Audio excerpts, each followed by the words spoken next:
देखो दोस्त, एटीट्यूड का मतलब हर वक्त अकड़ में रहना नहीं होता, बल्कि एटीट्यूड का सही मतलब ये है कि आप अपने जीवन में विषम से विषमतम परिस्थिति में अपना नजरिया कैसा रखते हैं। सब कुछ आपके एटीट्यूड पर निर्भर करता है कि आप उस खराब परिस्थिति से बाहर निकल पाएंगे या नहीं। प्रकृति हमें बहुत कुछ सिखाती है, लेकिन जो हमें बाज से सीखने को मिलता है वो शायद हमें किसी और से ना मिले। जिंदगी में कभी कुछ बनने का मौका मिले तो बाज बनना, तोता नहीं। तोता बोलता तो बहुत है लेकिन ज्यादा ऊंचाई तक नहीं उड़ पाता। बाज बोलता बहुत कम है लेकिन सबसे ऊंचाई पर उड़ता है। आज मैं आपको बाज के 6 ऐसे लाइफ चेंजिंग लेसन बताने जा रहा हूँ जो आपकी जिंदगी में बहुत काम आएंगी। आपको बता दूं, लास्ट वाला तो बहुत इंपॉर्टेंट है क्योंकि उसमें मैंने बताया है बाज कैसे अपनी जिंदगी रिस्टार्ट करता है, जबकि वो 40 साल बाद मर जाता लेकिन वो अपने दर्द भरे निर्णय से 70 साल जीता है। पहला पॉइंट है ईगल फ्लाई एलोन। मैं आपको बता दूं माय डियर फ्रेंड्स, बाज हमेशा अकेला उड़ता है, बाकी पक्षियों के साथ कभी नहीं उड़ता। या तो वो बाज के साथ उड़ेगा या फिर अकेले ही उड़ेगा। इससे हमें ये सीख मिलती है कि जीवन में छोटी सोच वाले लोगों के साथ कतई नहीं रहना चाहिए। अकेले रहो, खुद के साथ अपना पूरा समय बिताओ, क्योंकि जब आप अकेले रहते हो तब अपने बारे में जानने का सबसे अच्छा मौका मिलता है। इसी के रिगार्डिंग 2 बड़ी खूबसूरत लाइन है। अरे क्यों सोचते हो कि ये मैं नहीं कर सकता, सच तो ये है कि आप जैसा चाहो वैसा नहीं होता। दुनिया में आपका कोई साथ दे या ना दे, खुद से बड़ा कोई हमसफर नहीं होता। इसलिए मैं आपसे यही कहना चाहूंगा, हमेशा अकेले रहो, अपने साथ क्वालिटी टाइम स्पेंड करो।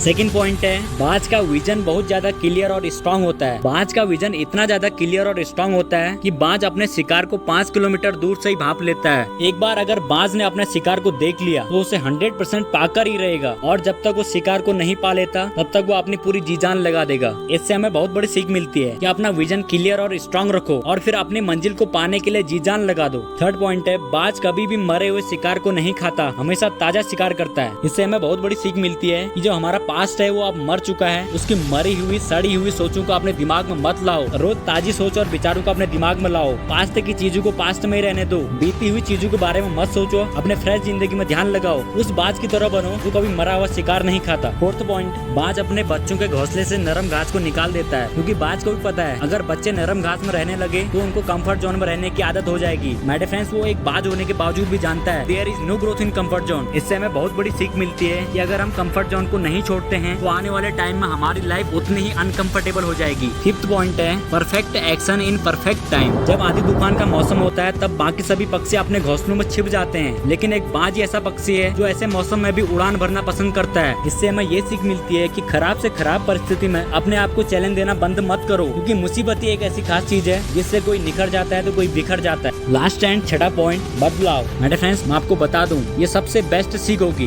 बाज की औसतन उम्र 70 साल होती है, लेकिन 40 साल बाद बाज को जिंदगी का सबसे दर्द भरा निर्णय लेना पड़ता है। 40 साल बाद बाज की चोंच मुड़ जाती है, इसके पंख इतने भारी हो जाते हैं कि वो छाती से चिपक जाते हैं, और नाखून जिससे वो शिकार में झपटा मारता है वो टेढ़े हो जाते हैं। तब 40 साल के बाद उसके पास 2 ऑप्शन होते हैं। पहला ऑप्शन कि वो मर जाए, दूसरा ऑप्शन कि वो अपने अंदर दर्द भरा बदलाव लाकर 30 साल और जिए। यहाँ बाज दूसरे ऑप्शन को चुनता है क्योंकि बाज को चैलेंज लेना पसंद है। वो एक पहाड़ी के टॉप में जाकर पत्थर में चोंच मारना शुरू कर देता है और लहूलुहान होकर अपने चोंच को तोड़ देता है। अपने नाखून को पत्थर में रगड़ रगड़ कर नाखून भी तोड़ देता है, और फिर नई चोंच आ जाती है, उससे अपने पंखों को भी तोड़ देता है, और 5 महीने बाद 30 साल और जीता है। इससे हमें जीवन की सबसे बड़ी सीख मिलती है, जीवन में कुछ टाइम बाद दर्द भरा निर्णय लेना ही पड़ेगा। अगर हम दर्द भरा निर्णय नहीं लेंगे तो फिर हमारा मरना तय है।